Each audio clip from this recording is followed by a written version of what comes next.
Bonjour à tous, aujourd'hui nous allons voir comment créer pas à pas une API REST avec Flask en Python. Pour cela on va regarder vite fait ce qu'est une API REST, et puis on va voir comment implémenter les différentes méthodes d'une API REST, donc les get, les post, les put, les patch et les delete. Je m'appelle Sergio, entrepreneur et développeur depuis plus de 10 ans, et vous êtes sur la chaîne Simple Tech, la chaîne dédiée aux passionnés de développement et de technologie. Et maintenant, place au code. Alors commençons par définir en vitesse ce qu'est une API REST. Dans le terme API REST, on a d'un côté le mot API, qui veut dire Application Programming Interface, donc une interface qui a pour but de connecter des applications entre elles, et de l'autre côté, le terme REST, qui lui veut dire Representational State Transfer, et qui définit comment un client et un serveur peuvent échanger l'état d'une ressource. Pour illustrer cela, on va prendre l'exemple d'une liste de produits. Tout d'abord, REST spécifie que chaque ressource a une URL spécifique, donc ici je propose qu'on l'appelle /products. Ensuite, REST définit comment on peut interagir avec ces ressources en utilisant les méthodes HTTP suivantes. Le GET qui peut être utilisé sur l'adresse de la ressource sans identifiant pour retourner la liste de toutes les instances de la ressource en question, donc ici la liste de tous les produits. On peut aussi l'utiliser avec un identifiant pour aller chercher un produit spécifique. Ensuite, on a le post, qui est utilisé pour créer une ressource côté serveur. On a également le put, qui permet de modifier une ressource existante en remplaçant la ressource par une nouvelle instance de la ressource. Donc par exemple, si vous voulez mettre à jour tous les champs associés à un produit, vous pouvez utiliser le put. Ensuite, nous avons le patch, qui est très similaire au put, et permet de mettre à jour une ressource partiellement. Vous pourriez donc, par exemple, utiliser un patch pour modifier uniquement la description d'un produit sans changer les autres détails de la ressource. Et pour finir, nous avons le delete qui lui permet de supprimer une ressource à partir de son identifiant. Maintenant qu'on sait ce qu'est une API REST, regardons comment en implémenter une avec Flask. D'ailleurs, si vous ne savez pas encore comment créer des modèles avec SQL Alchemy ou comment créer un projet de base avec Flask, je vous conseille de regarder mes vidéos sur le sujet avant de continuer à regarder celle-ci, car j'y parle des bases dont vous aurez besoin pour pouvoir suivre ce tuto plus facilement. Passons maintenant à notre projet. Pour commencer, on va installer les différents requirements. Pour cela, je vais créer un fichier requirements.txt. Et ici, on va avoir besoin des dépendances suivantes. Flask, Flask-SQL Alchemy, Flask RESTful, Flask Marshmallow, et pour finir, on aura aussi besoin de Marshmallow-SQL Alchemy. On installe tout ça en faisant un pip install-r requirements.txt. Maintenant que nos dépendances sont installées, je propose qu'on commence par créer les modèles qu'on veut stocker dans notre base de données. Donc je crée un nouveau fichier, models.py. Et ici, tout d'abord, on va déclarer notre base. Donc base est égal à déclarative base, qu'on va importer de sqlalchemy.orm. Ensuite, on va initialiser une instance d'SQL Alchemy qui va nous donner une variable avec laquelle on va pouvoir interagir avec la base de données. Donc db est égal à SQL Alchemy qu'on va importer de Flask SQL Alchemy. Et on va lui passer la model class qui est égale à notre base qu'on vient de définir juste avant. Cette variable qu'on vient de créer est celle qu'on va utiliser afin d'interagir avec la base de données, peu importe dans quel fichier on va se situer. Donc on n'aura plus qu'à importer db from models.py et puis on pourra créer les tables, supprimer les tables, modifier les objets à l'intérieur de ces tables et ainsi de suite. Maintenant, définissons notre modèle à proprement parler. Donc moi je veux créer un modèle qu'on va appeler product, comme on l'a dit juste avant, qui va hériter de base. Notre table name va être égal à products. Et puis on aura un identifiant qui sera une colonne d'integer, qui sera un primary key, donc primary key est égal à true, et un index, donc index est égal à true. Maintenant, il faut faire quelques imports, sinon ça ne va pas marcher. Tout d'abord, on va importer colonne de SQL Alchemy, et on va aussi importer integer de SQL Alchemy. Ensuite, nous allons déclarer tous les champs dont on aura besoin. Donc là, je ne vais pas m'amuser à les taper en live, car on a une vidéo dédiée là-dessus. J'ai donc trois champs, le champ name, le champ description et le champ price, donc le name pour le nom, la description du produit, et ensuite, pour finir, le prix du produit. Et c'est tout ce dont on va avoir besoin pour nos modèles, en tout cas pour cet exemple-ci. Maintenant, créons le fichier principal de notre projet qui va lancer le serveur Flask. Pour cela, on crée un nouveau fichier qu'on appelle app.py. Et là, on va commencer par déclarer notre variable app qui va être égale à Flask, qu'on importe bien entendu de Flask, underscore name. Ensuite, nous allons indiquer à Flask quelle base de données on veut utiliser. De notre côté, on va utiliser une base de données SQLite, donc il suffit de renseigner le fichier dans lequel on va la stocker. Et pour cela, on fait un app.config SQLAlchemy underscore database underscore URI et on dit où est-ce que notre fichier est stocké, donc SQLite // et moi je vais simplement le stocker dans un fichier qu'on va appeler products.db. Maintenant, nous devons importer la variable db qu'on a créée à l'instant. Donc, on fait un from models import db et on doit l'initialiser. Donc, on fait un db.initApp et on lui donne notre app en paramètre.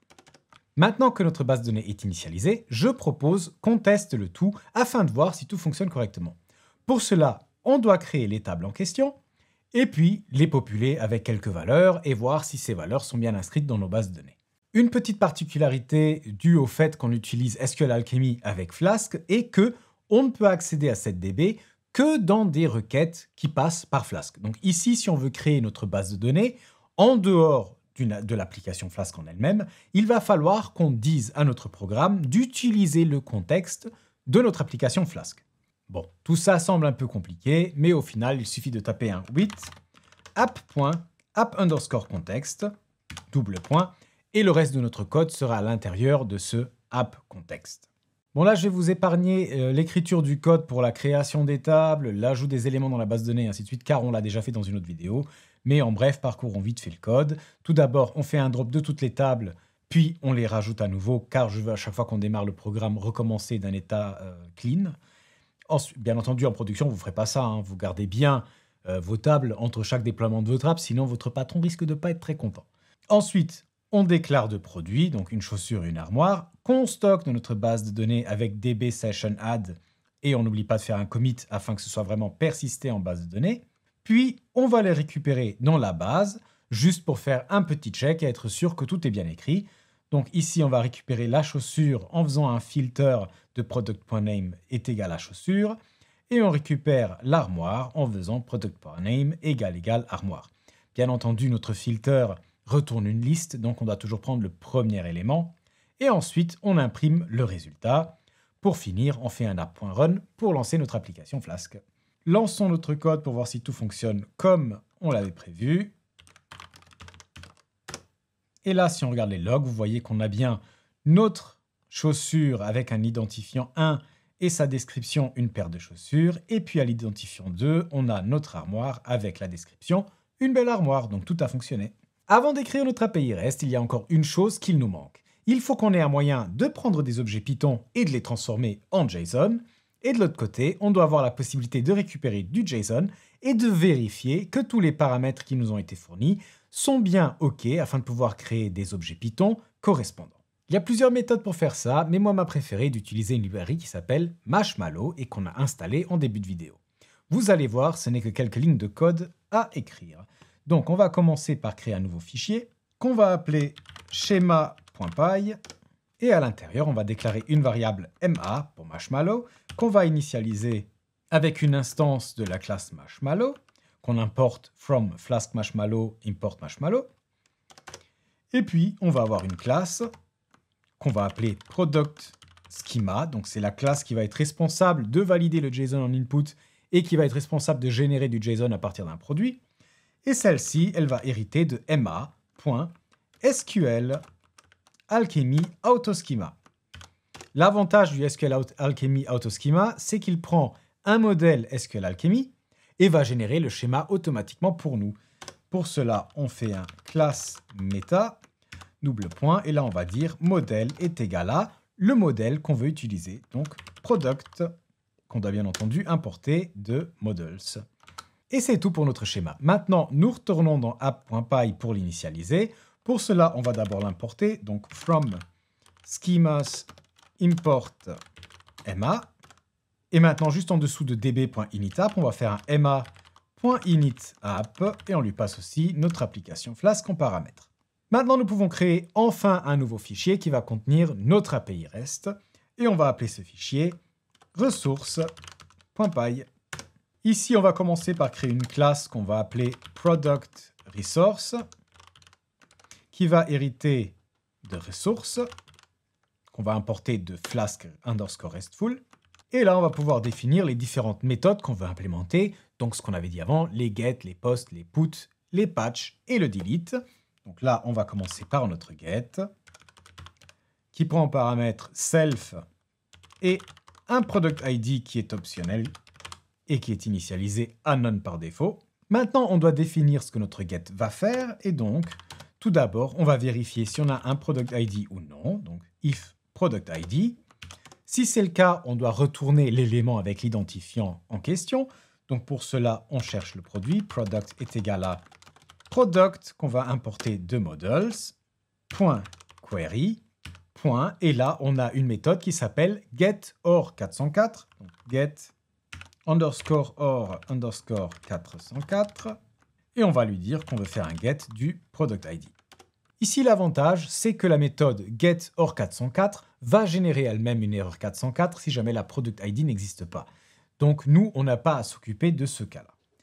Partant du principe donc que le produit a été trouvé, et ce qu'on doit faire maintenant, c'est de convertir ce produit en un JSON. Pour cela, on va utiliser notre product schema.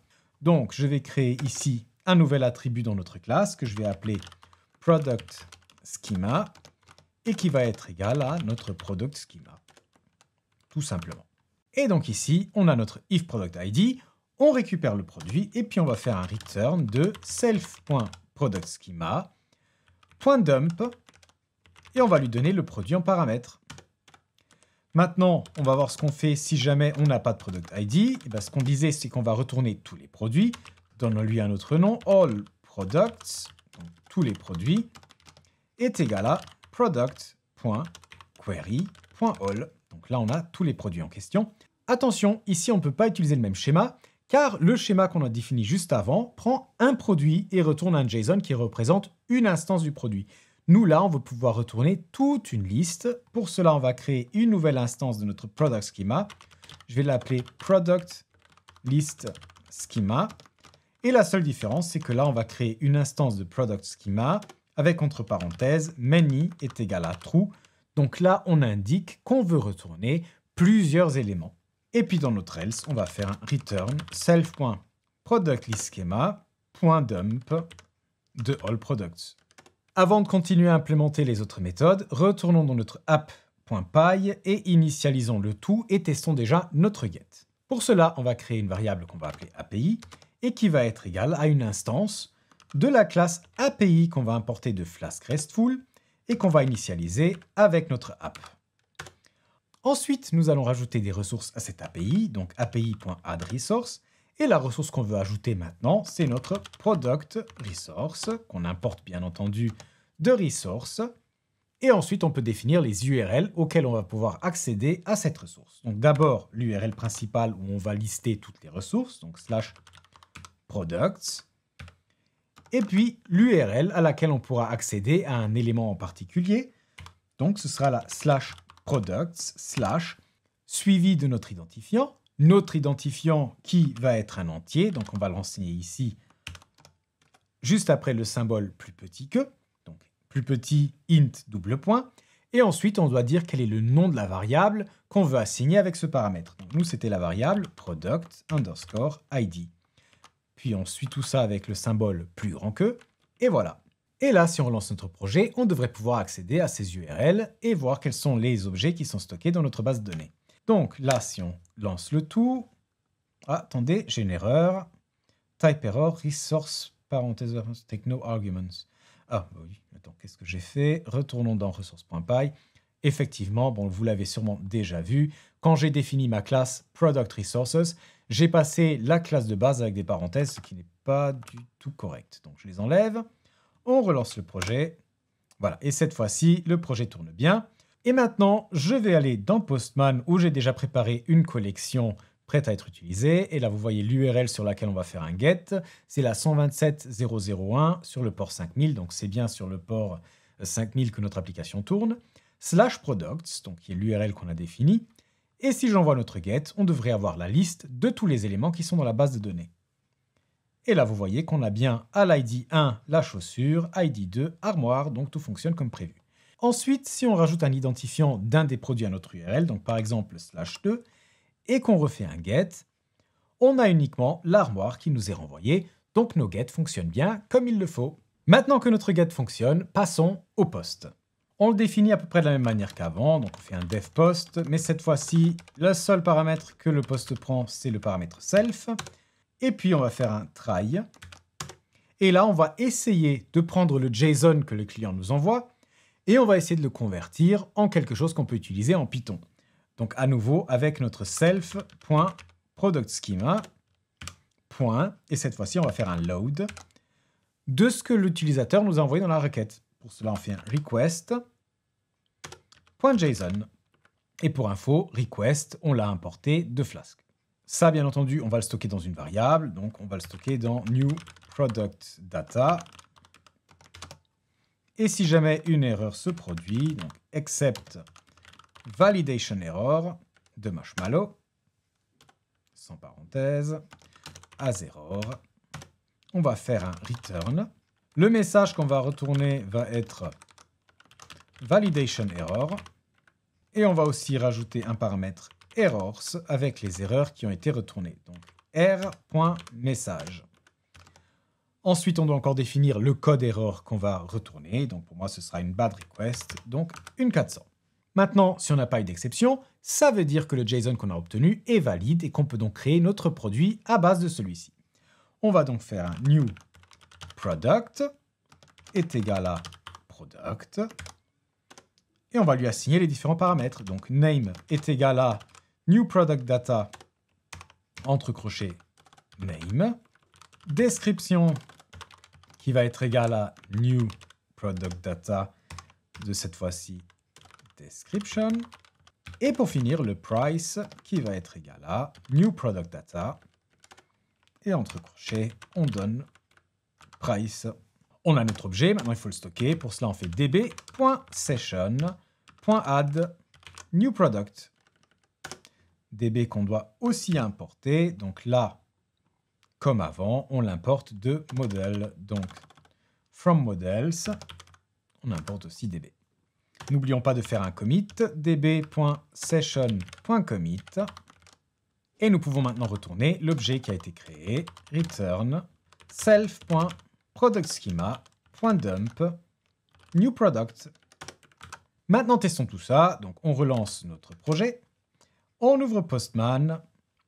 Et là, on va faire un post du name produit 1, la description description 2 et le price 12,20. Et si on exécute le tout, on se retrouve avec un objet ID 3 avec le nom de produit qu'on vient de donner, les descriptions et le prix. Et maintenant, si on refait un get sur /products, on devrait avoir 3 produits qui s'affichent. Et vous voyez, on a bien les 3 produits affichés. Donc, tout s'est passé comme prévu. Nous pouvons passer au put et au patch. Pour le put, on va faire un def put qui prend aussi un self en paramètre et le product ID parce qu'on va modifier un produit qui existe déjà, bien entendu. Là, je vais copier ce qu'on avait fait dans le post, donc le try new product data. Quand on fait exactement la même chose, on vérifie d'abord que les nouvelles données qu'on a reçues sont bien valides. Si ce n'est pas le cas, ici aussi, on retourne une erreur 400. Et si elles sont valides, on va remplacer toutes les valeurs du produit en question par les nouvelles valeurs qui lui sont associées.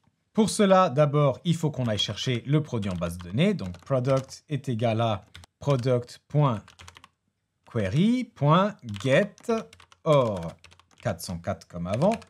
Donc, si le produit n'existe pas, on envoie une 404 au client. Et maintenant, on va remplacer toutes les valeurs qu'on vient de recevoir dans notre base de données. Donc, pour cela, on fait un for key value in newproductdata.items. Donc, on prend toutes les valeurs et toutes les clés qu'on vient de recevoir.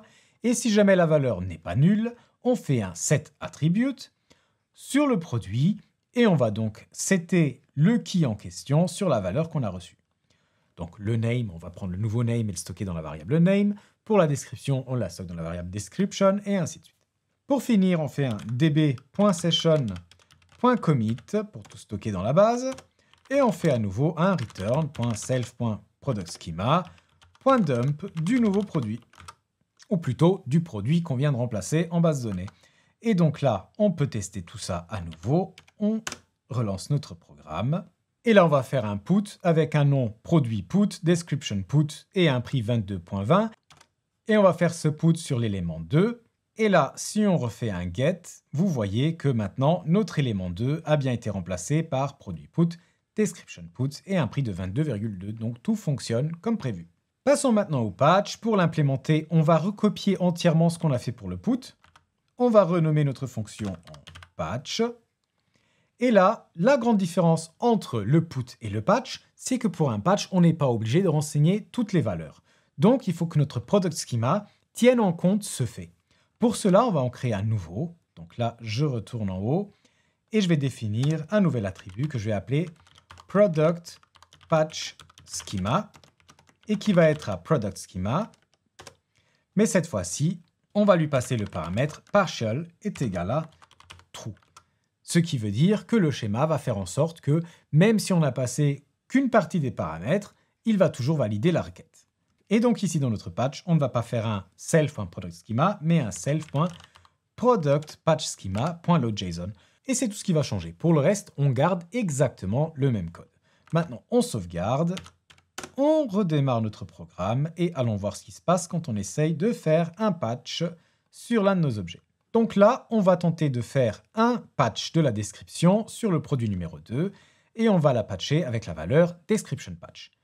J'envoie tout ça et là, vous voyez qu'on a bien à l'ID de notre armoire avec maintenant une description qui dit descriptionPatch. Si je fais un getData, bien entendu, vous verrez qu'on reçoit le même résultat. On a bien l'armoire avec la descriptionPatch. Passons au delete. Donc là, on fait un def delete. À nouveau, on prend un self en paramètre et le product ID, donc l'ID du produit qu'on veut effacer.